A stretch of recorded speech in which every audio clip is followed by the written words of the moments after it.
It's time for the One Bar and Lupica Show, bringing you anything and everything Minnesota Vikings. Welcome to professional football. All right, welcome back to the One Bar and Lupigus Show. I am One Bar with Lupigus, and Lupigus round 2 and 3 are in the books.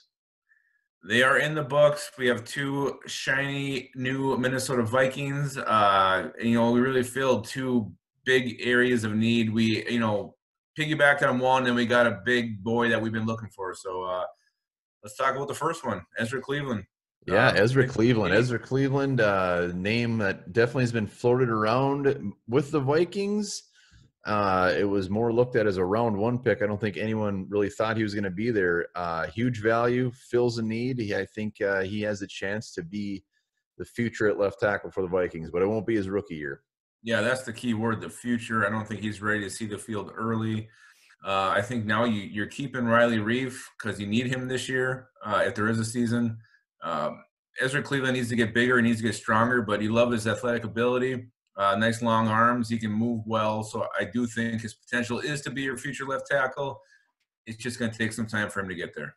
Yeah, he needs to beef up. I'm guessing the Vikings didn't even think he was really going to be there.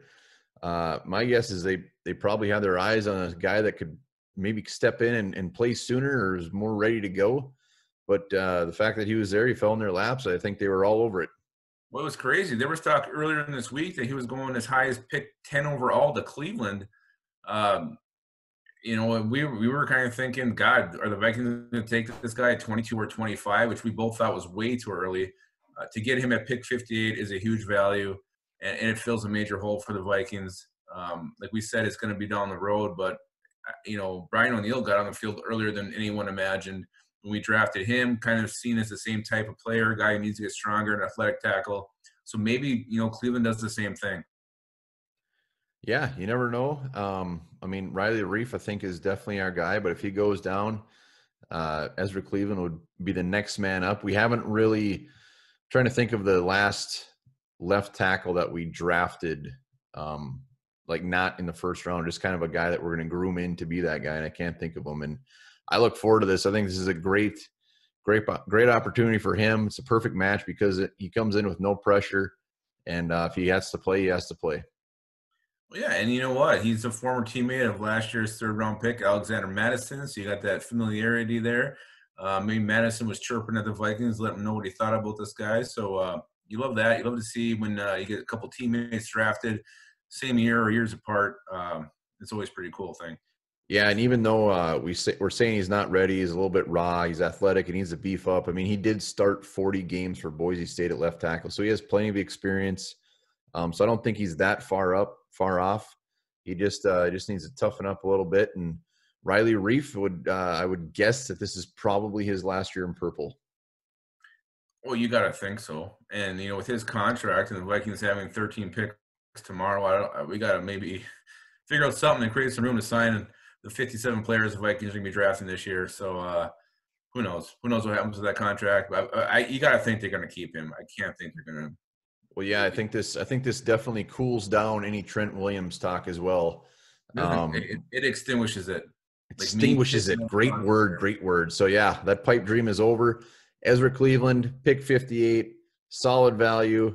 He'll be a fun guy to watch the next couple of years. Let's scoot over to round 3. Yeah. Vikings double dip at cornerback. And you know what? The one knock I had on Jeff Gladney was he didn't have size. Well, we got our size now. Cam Dantzler, 6'2" cornerback, really good coverage skills. He was one of the few guys that they said in the broadcast who actually had success shutting down LSU's offense. He is kind of thin. You'd like to see him beef up a little bit, get him in the weight room, maybe have him, go on the diet that I'm on because he's seen to pack on weight very easily. But yeah, I mean, Cameron Dantzler, the one knock on him was the speed. He ran that 4.6 40? I mean, it was pretty gross. You worry about his recovery speed, but you gotta love everything else he brings as far as, stick to his man like glue. He's got the long arms, go up, make a play on a ball. So this was a great value for me late in round 3 to get Cam Dantzler, who I think could potentially push for a starting job as a rookie. How bad when he's drafted did you want to sing Tiny Dancer? Oh, I always want to sing that, but yeah, very bad. Dantzler, one of the best corners in the SEC. Started in the last 2 years. His 40 really just murdered his draft stock. I mean, he was looked at probably a mid-round, second-round pick at worst. Then he puts up that 4.64. The Raiders would have took him at 19. Yeah, I'm surprised they didn't. He's going to play outside. You said he's thin. He's definitely thin. He's 185, 6'2". He needs to beef up. He's like a string bean. But he can still lay a hit even with that small frame. He's a good tackler, good against the run, great ball skills. Pairing him up with Jeff Gladney, that's pretty damn exciting. I mean, so now we got Holton Hill, Hughes, Gladney, and Cam Dantzler and Chris Boyd. I think our cornerbacks took quite the 180 over the last 2 days. Yeah, a real jump up in talent, a real jump up in depth, and I wouldn't even be surprised if they had at least one more with the 27 picks we have tomorrow. One more. They're going to have like 10 cornerbacks by the end of this draft. You might as well. And if you Google black and white Cameron Dantzler picture, you're going to see something real special on the internet. Really? I'm going to do that. That's Tony Danza. I'm sorry. Oh, yeah. That is Tony Danza. I've seen that picture. What I like about going cornerback, first and third round is so close. Cornerbacks aren't always going to pan out. We got 2 shots here for at least one of these guys to pan out and hopefully be a starter. Well, and our depth was so scary. I mean, even with the guys we have, you got Mike Hughes, who has injury issues. No guarantee he's going to be able to play a 16-game season. Holton Hill is one, bad decision away from being suspended for a year. So even with the guys you have, there's no guarantee that they're going to be able to be available for 16 games. So you got to get quality depth. That's why I like going back to the cornerback early here in the draft. Hitting it twice in the first 3 rounds was a very smart move by Rick Spielman, and one I'm completely on board with.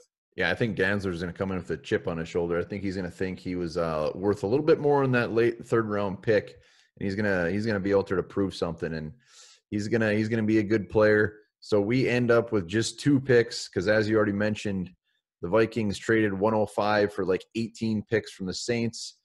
Yeah.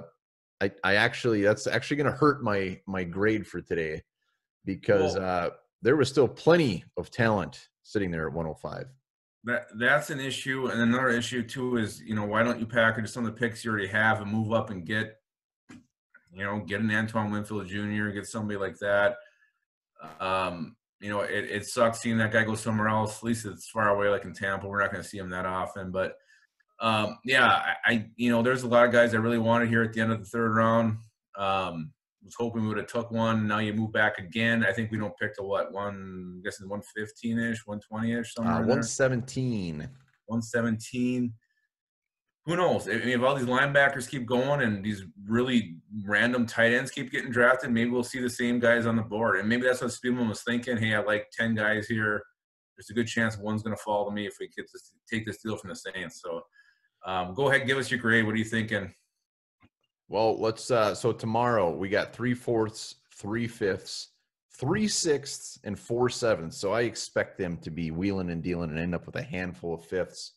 But overall, Ezra Cleveland, Cam Dantzler, and trading back and getting those extra picks, I'm just gonna give it a B. I love the players. I just wish we would have, like you said, I wish we would have either packaged some picks, got up and got another possible starter or someone that's going to play right away as a rookie. But the 2 guys we got are fantastic. The only reason it's a B is because we traded back, and I'm just kind of confused by that. Yeah, I would have given it an A just based on the players alone. I would like to add one more to the mix. I mean, Spielman's hot. I had a feeling it was going to be somebody really good again.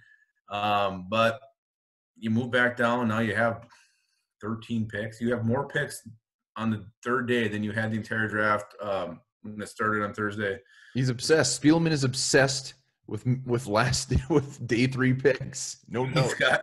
The quarantine's got to him. He just to him. And the good news is there's still a lot of players. Ben Barch, Tyler Johnson's still there. Maybe we'll get our goal for just a bunch of guys available. Don't spoil tomorrow's podcast. I'm not. And we will be back bright and early with a beautiful coffee in our hands, talking about what's going to go down rounds 4, 5, 6, and 7. So make sure to tune in for sure. Yeah, and subscribe to the channel. One thing I want to ask you before we sign off here and get some sleep. Every time it came back to Roger Goodell, were you thinking he was going to be just buck naked on the next shot? Yeah, I was hoping that just every time they came back to him, he'd just have maybe just one more piece of clothes off, topless, something to throw us a bone or a loop, keep it interesting. How many scotches did you think he drank? I think he probably had 14 to 18 scotches. He was getting real comfy in that chair. I think tomorrow he's just going to be laying in it. Well, aren't they just going to go to the video thing? They usually do that in round 3. I was very surprised he kept doing it, and I gave him credit. I mean, in my head, I'm like, wow, good for him for sticking this thing out. He never announced it's 106 picks. I love the way he announced Yeater Gross Mentos. Yeah, well, I look when Nelson just went to him and he's like this. He's just all of a sudden laying back. Yeah, no, he's getting comfy, man. He's enjoying this. Well, he ate like 3,700 M&Ms too. All right, like One Bar said, we'll be back tomorrow morning with coffee in hand. Until then, here's a little fact for you guys to think about when you go to bed or watch us in the morning. Look closely at our lips, because it turns out the color of a man's lips are the same color as the tip of his penis. That doesn't seem accurate.